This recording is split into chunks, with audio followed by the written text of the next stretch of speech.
سورہ بقرہ آیت نمبر 1 الف لام میم۔ تفسیر ابن عباس میں اس آیت کی تفسیر اس طرح ہے، الف لام میم۔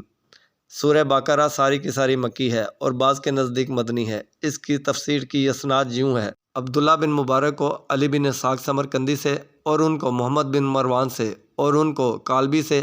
اور ان کو ابو صالح سے، اور ان کو حضرت سیدنا ابن عباس رضی اللہ تعالیٰ عنہ سے روایت ملی ہے کہ وہ الف لام میم کے معنی یوں بیان کرتے تھے کہ الف سے اشارہ اللہ تعالیٰ عز و جل کے نام کا ہے،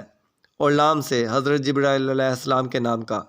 اور میم سے محمد صلی اللہ علیہ وسلم کے نام کا۔ یعنی یہ قرآن اللہ تعالیٰ عز و جل نے حضرت سیدنا جبرائیل علیہ السلام کے ذریعے حضور اکرم رحمت دو عالم صلی اللہ علیہ وسلم کے پاس بھیجا،